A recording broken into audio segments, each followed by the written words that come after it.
Assalamualaikum warahmatullahi wabarakatuh. Berbahagia, senang sekali di kanal Dedi Sapa Teman. Hari ini kita bisa jumpa lagi karena sudah agak lama ya, 3 hari ya kita nggak ketemu, dan hari ini berkesempatan diberikan kesehatan, hari ini bisa ngoceh-ngoceh di depan kamera. Hari ini kita membuat konten singkat saja.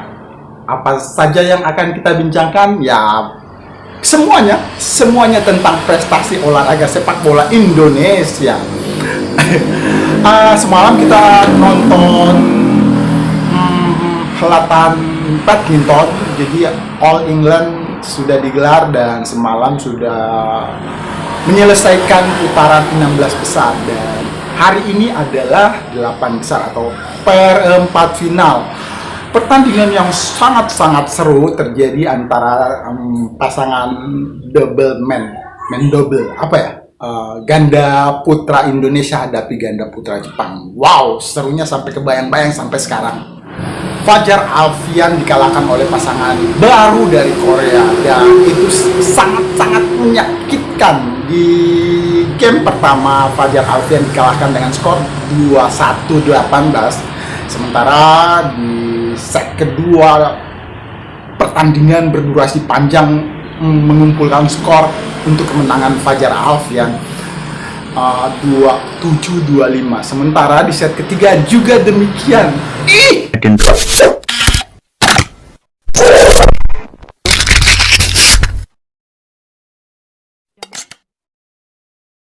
Itulah namanya pertandingan, ya tentu ada yang menang, ada yang kalah, dan itu juga yang akan kita nantikan pada pertandingan lanjutan penyisihan putaran ketiga di grup C Asia menuju Piala Dunia antara tuan rumah Australia menjamu timnas Indonesia.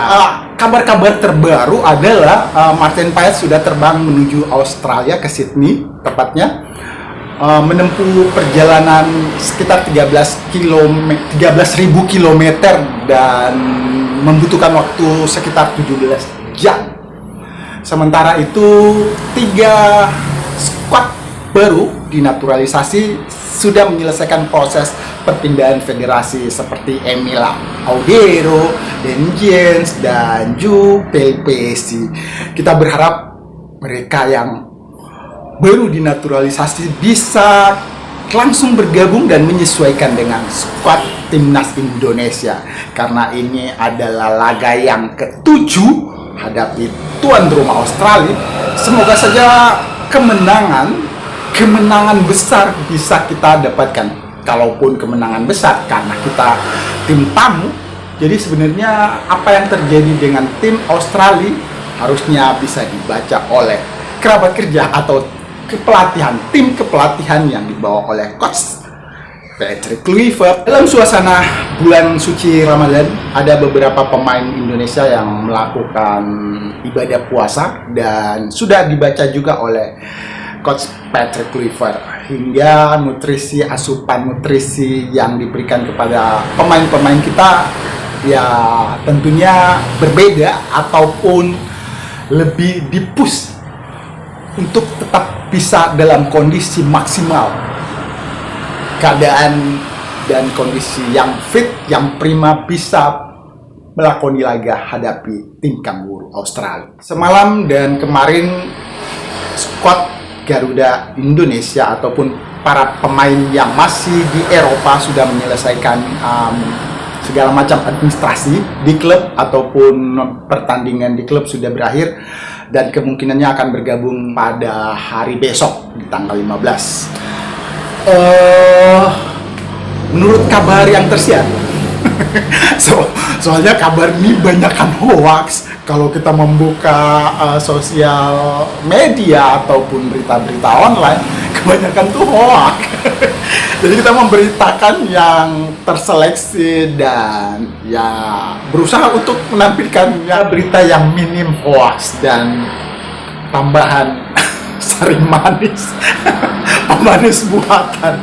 Ada seperti yang terjadi pada bulan suci Ramadan. Biasanya kalau kita belanja takjil tuh banyak manisan, banyak kue-kue yang manis. Ya kita juga bukan suuzon, tapi berpikiranlah positif.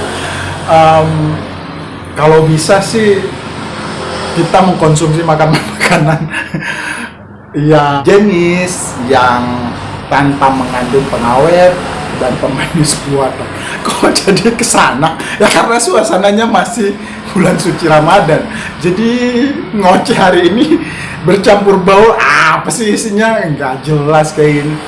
Kembali ke timnas Indonesia. Skuad timnas Indonesia nanti di Allianz Arena. Allianz Arena. Ya yang jelas di Sydney stadion Indonesia akan hadapi tim tuan rumah.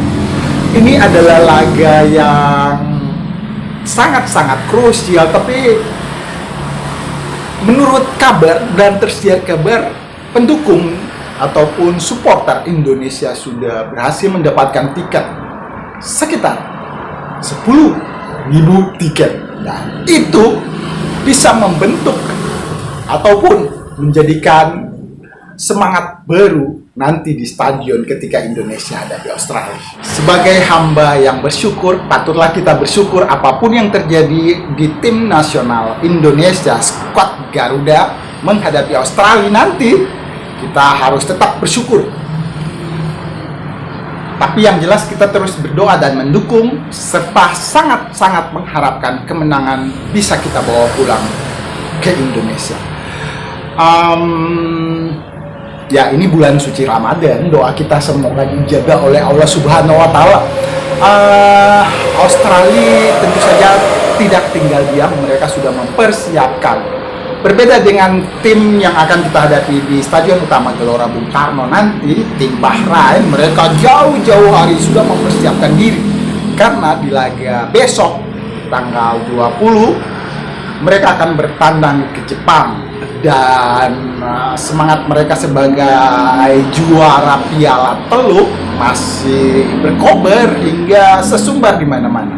Mereka akan mengalahkan Jepang, apalagi Indonesia. Mari kita berpikir tentang kemungkinan jikalau Indonesia dikalahkan Australia, siapa yang akan kita nyinyir, siapa yang akan kita bully, dan siapa yang harus kita salahkan. Gak ada yang salah, semuanya benar.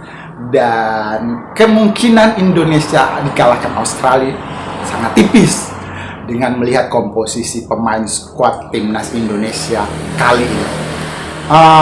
Jangan berbesar kepala dulu, jangan berbangga-bangga dulu. Kemungkinan lainnya karena memadukan skuad Indonesia. Ya kita sudah tahu penampilan terakhir Indonesia bisa kalahkan Australia. Arab Saudi di Jakarta dengan skor 2-0 yang gol itu diciptakan oleh Marcelino Ferdinand. Ya waktu itu belum terjadi gonjang-ganjing, dan itu terjadi 5 bulan yang lalu. Dan ini kata-kata dan banyak sekali ya. Dan nanti pada saat hadapi Australia ada 3 pemain, apalagi ini ada striker baru oleh Romani dibantu oleh 3 naturalisasi yang baru. Apakah mereka semuanya akan langsung dipasang oleh coach Patrick Kluivert? Kita nantikan. Apa yang akan terjadi pula jikalau Indonesia bisa mengimbangi tim tuan rumah Australia? Tentunya ini menjadi modal lagi, tapi untuk merebut posisi kedua di klasemen sementara grup C sedikit agak berat. Jadi kita harus menang pada laga ke-7 ini. Kemungkinan menang, tidak ada yang tidak mungkin. Allah menciptakan sesuatu itu dengan kun fayakun. Allah berkehendak. Jadi maka jadilah. Itu yang kita harapkan ketika timnas Indonesia hadapi Australia. Semoga kemenangan. Gak muluk-muluk. 3-0 saja sudah kita syukuri. Kok 3-0 sih? 1-0 kemenangan Indonesia. Kita sangat bersyukur. Dan poin kita bertambah menjadi 9. Kemungkinannya kita akan berada di posisi kedua di bawah Jepang. Kita seperti analisis dan pengamat sepak bola yang sudah sangat handal dan terkenal itu ya. Kita berkacamata hari ini ya, matanya yang Seperti keterangan kemarin, mata Panda jarang ditutup, kurang tidur maksudnya. Ya, kemungkinan itu masih akan bisa terjadi, tapi semoga saja doa, support,